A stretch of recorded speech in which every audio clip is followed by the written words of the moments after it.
የአካል ብቃት እንቅስቃሴ ያለማድረግ ለልብና ለተለያዩ ስር የሰደዱ በሽታዎች የመጋለጥ ዕድልን ይጨምራል። እንደሚታወቀው የአካል ብቃት እንቅስቃሴ ማድረግ አጠቃላይ ጤናን ለመጠበቅ ወሳኝ ሚና ይጫወታል። የዕለት ተዕለት የአካል ብቃት እንቅስቃሴ ችላ በተባለ ጊዜ በአካልና በአእምሮ ጤንነት ላይ የተለያዩ አሉታዊ ተጽዕኖችን ሊያስከትል ይችላል። በየቀኑ የአካል ብቃት እንቅስቃሴ የማያደርጉ ከሆነ በሰውነቶ ላይ ምን እንደሚፈጠር መረዳት ስለ ጤናዎ በመረጃ ላይ የተመሰረተ ምርጫን ለማድረግ ወሳኝ ያደርገዋል።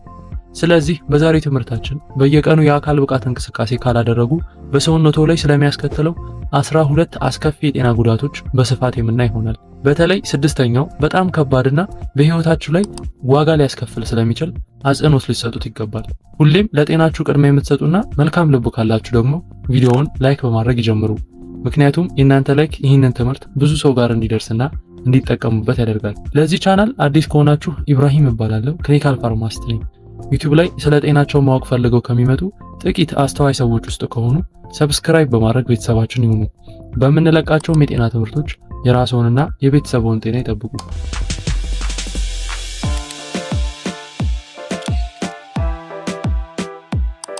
አንደኛ፣ የጡንቻ መቀነስና መድከም። የዕለት ተዕለት እንቅስቃሴ ከሌለ ጡንቻዎች እያነሱ እንዲሁም እየደከሙ ይሄዳሉ። ይህም በሕክምናው የጡንቻ አትሮፊ ይባላል። ጡንቻዎች ጥንካሬያቸውን፣ መጠናቸውንና ተግባራቸውን ለመጠበቅ መደበኛ አጠቃቀም ያስፈልጋቸዋል። በእንቅስቃሴ ልምምዶች አዘውትረው የማይነቃቁ ከሆነ መጠናቸው እየቀነሰ ይመጣል። ይህም ነገሮችን ማንሳት ወይም ደረጃ መውጣትን የመሳሰሉ ቀላል የዕለት ተዕለት ተግባር እንኳን ሳይቀር ይበልጥ አስቸጋሪ እየሆኑ ይመጣሉ። እንዲሁም በቀላል እንቅስቃሴዎች እንኳን ሲሳተፉ ቶሎ ቶሎ ድካም ሊሰማዎት ይችላል። ምክንያቱም ጡንቻ በብቃት ያንን ተግባር ለመስራት ጥሩ አቅም ስለማይኖረው ማለት ነው። ሁለተኛ፣ የክብደት መጨመርና የሰውነት ስብ መጨመር። የዕለት ተዕለት እንቅስቃሴን መዝለል የሚቃጠሉትን ካሎሪዎች ብዛት ይቀንሳል። ይህም የሰውነት ስብ እንዲጨምርና ክብደት እንዲጨምር ያደርጋል። እንቅስቃሴ አልባ በሚኮንበት ጊዜ ሰውነቶ ከመጠን በላይ ካሎሪዎችን እንደ ስብ ያከማቻል። በተጨማሪም መደበኛ የአኗኗር ዘይቤ የእርስዎን ባዛል ሜታቦሊክ ሬት ወይም ቢኤምአርን ይቀንሳል። ቢኤምአር ማለት ሰውነቶ በእረፍት ጊዜ የሚያቃጥላቸው የካሎሪዎች ብዛት ነው። ይህም ከጊዜ በኋላ የሰውነት ክብደት መጨመር ለስኳር በሽታ፣ ለልብ ህመምና ለከፍተኛ የደም ግፊት የመጋለጥ ዕድልን ይጨምራል። ሶስተኛ፣ ለልብ ህመም መጋለጥ። የአካል ብቃት እንቅስቃሴ አለማድረግ የልብና የደም ዝውውር ስርዓትን ያዳክማል። የልብና የደም ዝውውር ብቃትን ይቀንሳል። ልብ ጡንቻ ነው። እናም እንደ ሌሎች ጡንቻዎች ጠንካራ ሆኖ ለመቆየት መደበኛ እንቅስቃሴ ያስፈልገዋል። የአካል ብቃት እንቅስቃሴ ከሌለ የልብ ደም በተቀላጠፈ ሁኔታ የመርጨት ችሎታን እየቀነሰ በመምጣቱ ለልብ ህመም የመጋለጥ ዕድልን ይጨምራል። ይህም ደረጃ መውጣትን በመሳሰሉ ጥቃቅን የአካል ብቃት እንቅስቃሴዎች ወቅት ራስዎን ቶሎ በቶሎ እየተነፈሱ ሊያገኙ ይችላሉ። ከጊዜ በኋላ ለደም ግፊት፣ ለልብ በሽታ፣ የልብ ድካም የመጋለጥ ዕድላቸው በከፍተኛ ሁኔታ ይጨምራል። አራተኛ፣ ስር የሰደዱ በሽታዎች ስጋት መጨመር።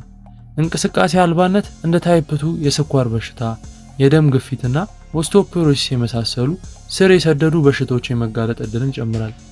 አዘውትሮ የአካል ብቃት እንቅስቃሴ ማድረግ በደም ውስጥ ያለውን የስኳር መጠንን ለመቆጣጠር፣ የአጥንት ጥንካሬን ለማሻሻል እንዲሁም የደም ግፊትን ለመቀነስ ይረዳል። ያለሱ ሰውነት ለስኳር ህመም የሚዳረግ፣ ለአጥንት መሳሳት፣ ደካማ የደም ዝውውር የመያዝ ዕድሉ ከፍተኛ ነው። ይህም የረጅም ጊዜ ከእንቅስቃሴ መራቅ ለህይወት አስጊ የሆኑ ሁኔታዎችን የመፈጠር ዕድልን ይጨምራል። ይህም ተጨማሪ ህክምናና የአኗኗር ዘይቤ ለውጦችን ይጠይቃል። አምስተኛ፣ የአእምሮ ጤና መቃወስ። የአካል ብቃት እንቅስቃሴ ኢንዶርፊንን ይለቃል። እናም በአንጎል ውስጥ ያሉ የሴሮቶኒንና ዶፓሚን መጠንን በመቆጣጠር ስሜትን ያሻሽላል። የዕለት ተዕለት እንቅስቃሴ ከሌለ ስሜቶ ይወርዳል፣ ለአእምሮ ጤና ችግሮች ይዳርጋል። ይህን አዘውትሮ የአካል ብቃት እንቅስቃሴ የማያደርጉ ሰዎች አሉታዊ ስሜቶች፣ የስሜት መለወጥና ለውጥረት የመጋለጥ ዕድላቸው ከፍተኛ ነው። አዘውትሮ የአካል ብቃት እንቅስቃሴ የአእምሮን ጤንነትን ለመጨመር፣ የድብርትና የጭንቀት ስሜትን ለመቀነስ ተፈጥሯዊ መንገድ ነው። ስድስተኛ፣ በሽታ የመከላከል አቅም መቀነስ። የበሽታ መከላከል ስርዓት ውጤታማነቱ ይቀንሳል። ይህም የበለጠ ለበሽታዎች ተጋላጭ የመሆን ዕድልን ይጨምራል። የአካል ብቃት እንቅስቃሴ የተሻለ የደም ዝውውር እንዲኖር ያደርጋል። ይህም በሽታ ተከላካይ ህዋሳት በሰውነት ላይ በብቃት እንዲንቀሳቀሱ ያደርጋል። አካላዊ እንቅስቃሴ የሰውነት መቆጣትን ይቀንሳል። ነገር ግን መደበኛ እንቅስቃሴ ከሌለ የሰውነት በሽታ የመከላከል ስርዓት ቀርፋፋ ይሆናል። ይህም ሰውነት ጉንፋንና ሌሎች ተላላፊ በሽታዎችን ለመከላከል ከባድ ያደርግበታል። ሰባተኛ ደካማ የደም ስኳር ቁጥጥር መኖር። በየቀኑ የአካል ብቃት እንቅስቃሴ አለማድረግ በደም ውስጥ ያለውን የስኳር መጠን ለመቆጣጠር አስቸጋሪ ያደርገዋል።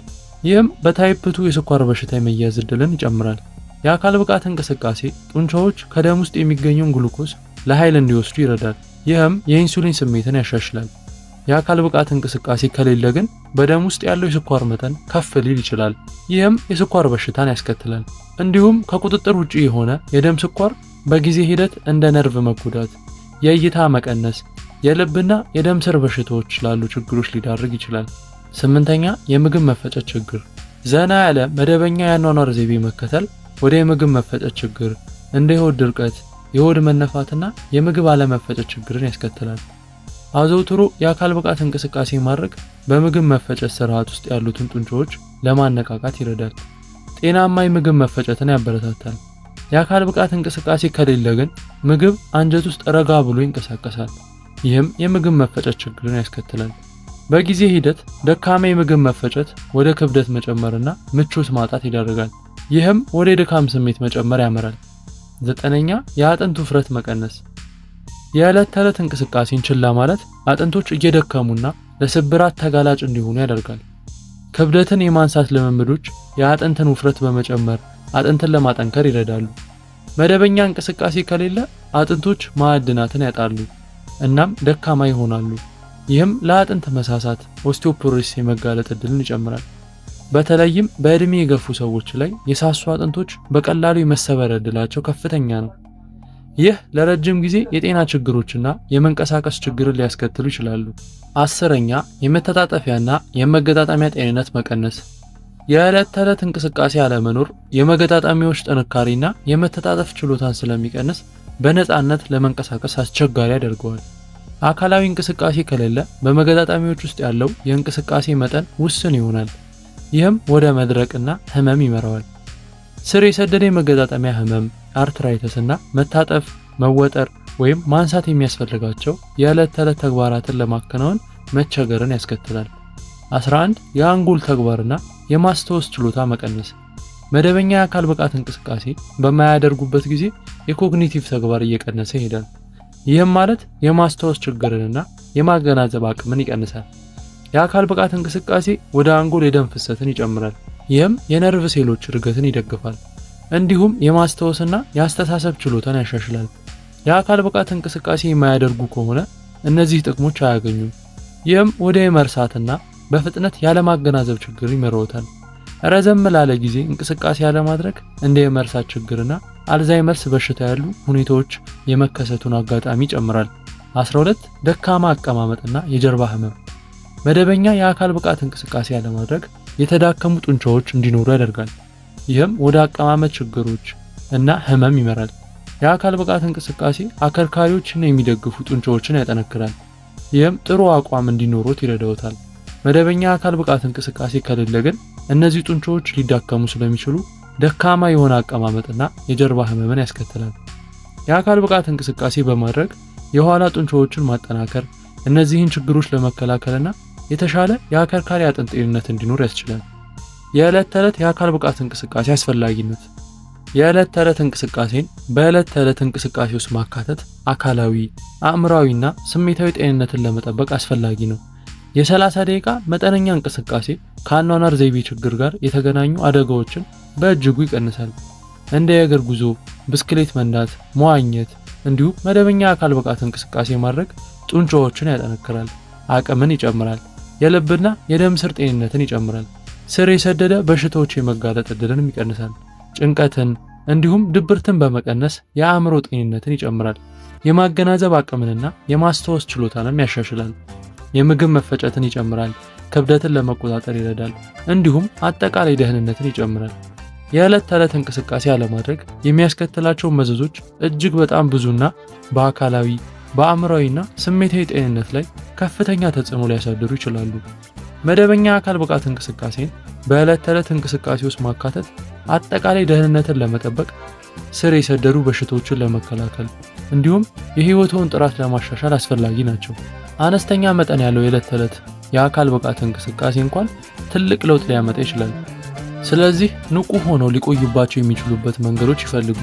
እናም ለጤንነቱ ቅድሚያ ይስጡ። ሌላው ብዙ ሰዎችን ባለማወቅ ለደም ግፊት እየዳረጋቸው ያለው ነገር ቢኖር የምግብ ምርጫቸው ነው። ለደም ግፊት ስለሚዳርጉ ምግቦች ማወቅ ከፈለጉ ቪዲዮውን እዚህ ጋር ያገኙታል፣ እንዳያመልጣችሁ።